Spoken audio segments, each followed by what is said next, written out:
Hello बच्चों, कैसे हो आप। आज हम कक्षा 3 पर्यावरण अध्ययन की वर्कशीट हल करेंगे। पाठ 13 छू कर देखें। तो चलिए वर्कशीट हल करते हैं। प्रश्न 1, रिक्त स्थान भरें। उपयोगी शब्द ब्रेल, सफ़ेद, मदद, छूकर, लुईस ब्रेल। हमें इन शब्दों को सही स्थान पर भरना है। पहला करते हैं, आवश्यकता होने पर हमें अपने बुजुर्गों की डैश करनी चाहिए। तो यहाँ पर लिखेंगे मदद। दूसरा, जो लोग देख नहीं सकते वो बाहर जाने के लिए डैश छड़ी का उपयोग करते हैं। तो यहाँ पर लिखेंगे सफ़ेद। तीसरा, डैश लिपि को उभरे हुए बिंदुओं पर उंगलियां चलाकर पढ़ा जाता है। तो यहाँ पर हम लिखेंगे ब्रेल। चौथा, डैश ने ब्रेल लिपि का आविष्कार किया। तो यहाँ पर लिखेंगे लुईस ब्रेल। लुईस ब्रेल ने ब्रेल लिपि का आविष्कार किया था। पांचवा, ब्रेल लिपि को डैश और महसूस करके पढ़ा जाता है। तो यहाँ पर लिखेंगे छूकर। ब्रेल लिपि को छूकर और महसूस करके पढ़ा जाता है। चलिए अगला प्रश्न करते हैं। प्रश्न 2, सही वाक्यों पर सही तथा गलत वाक्यों पर गलत का निशान लगाएं। पहला, ब्रेल लिपि में मोटे कागज पर उभरे हुए बिंदुओं की एक पंक्ति बनाई जाती है। सही। दूसरा, ब्रेल लिपि 6 बिंदुओं पर आधारित होती है। सही। तीसरा, लुई ब्रेल ने अपनी दृष्टि खो दी थी क्योंकि एक नुकीले उपकरण से उनकी आंखों को चोट पहुंच गई थी। सही। चौथा, दृष्टि बाधित व्यक्ति एक सामान्य जीवन नहीं जी सकता है। गलत। दृष्टि बाधित व्यक्ति भी एक सामान्य जीवन जी सकता है। पांचवा, गूंगा व्यक्ति ठीक से चल नहीं पाता है। गलत। गूंगा व्यक्ति को केवल बोलने में दिक्कत होती है, वह ठीक से चल पाता है। चलिए अगला प्रश्न करते हैं। प्रश्न 3, निम्नलिखित का उचित मिलान करिए। जो लोग बोल नहीं सकते उन्हें मूक कहा जाता है से मिलान करेंगे।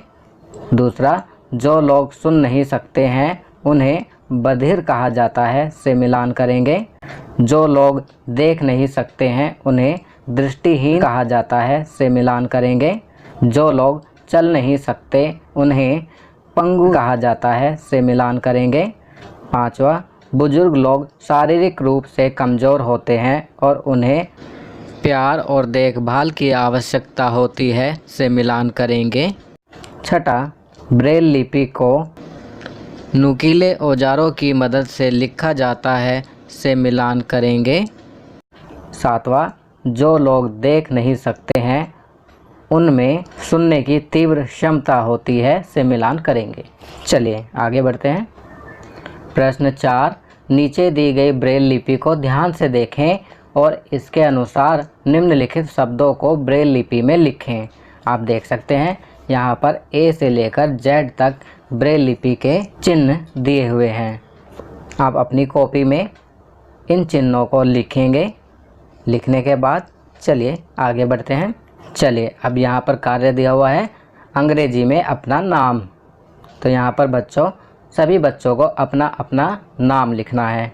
मैं यहाँ अपना काल्पनिक नाम रोहन लिख रहा हूँ।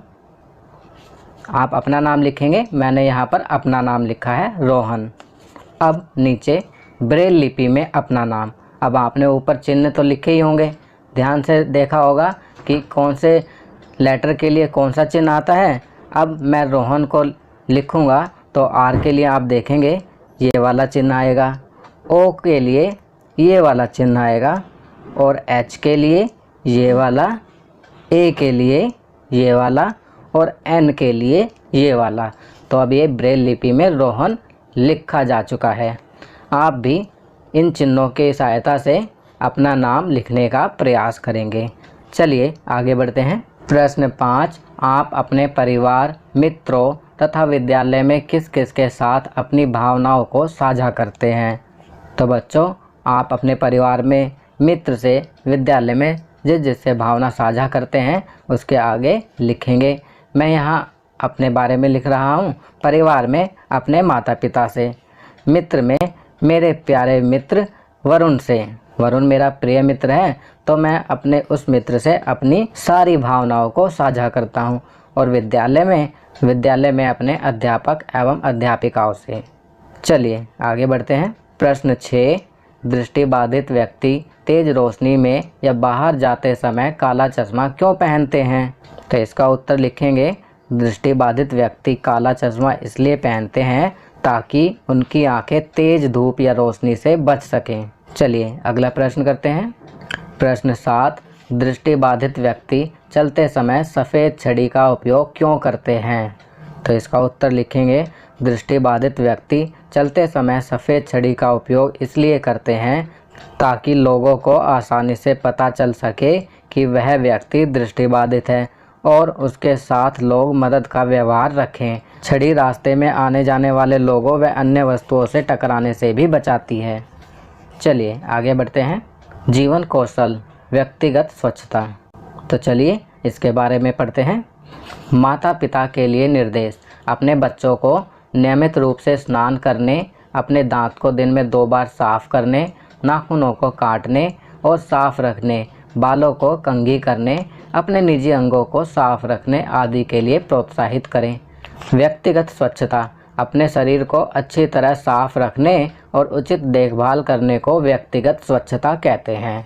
आप देख सकते हैं यहाँ व्यक्तिगत स्वच्छता की आदतों को दिखाते हुए एक पोस्टर भी लगाया हुआ है। चलिए आगे बढ़ते हैं।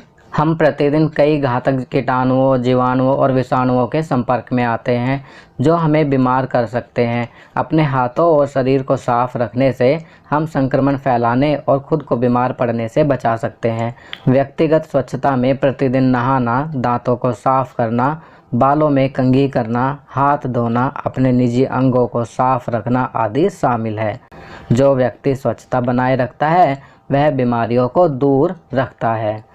अब आप देख सकते हैं यहाँ पर स्टेप्स ऑफ हैंड वॉशिंग दिए हुए हैं। चलिए आगे बढ़ते हैं। बच्चों, जीवन कौशल में आपके लिए कार्य दिया हुआ है। पहला, व्यक्तिगत स्वच्छता पर एक रंगीन पोस्टर बनाइए। यह कार्य आप स्वयं करेंगे। आपकी सुविधा के लिए मैंने यहाँ कुछ पोस्टर लगा दिए हैं जिन्हें देखकर आप आसानी से पोस्टर बना सकते हैं।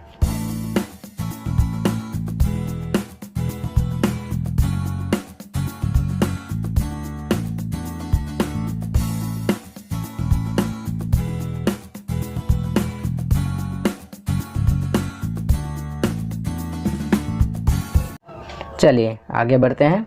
दूसरा, आप अपनी व्यक्तिगत स्वच्छता का ध्यान कैसे रखेंगे? कोई भी 5 तरीके लिखिए। तो बच्चों, यहाँ पर आपकी सुविधा के लिए मैंने निम्नलिखित 5 तरीके लिखे हैं। पहला, दिन में 2 बार ब्रश करके, सुबह उठने के बाद और रात को सोने से पहले। दूसरा, प्रतिदिन साबुन से नहाकर। तीसरा, खाने से पहले व शौच के बाद साबुन से हाथ धोकर। चौथा, प्रतिदिन बालों में कंघी करके। पांचवा, नाखूनों को साफ रखकर व सप्ताह में 1 बार काटकर। तो बच्चों, ये वर्कशीट यहाँ कंप्लीट होती है। अगर यह वीडियो आपको अच्छी लगी तो इसे लाइक एंड शेयर ज़रूर करें। अन्य विषयों पर बने हमारे लेटेस्ट वीडियोज़ को देखने के लिए चैनल को सब्सक्राइब करना ना भूलें और देखते रहिए हमारा channel knowledge kingdom. Thank you.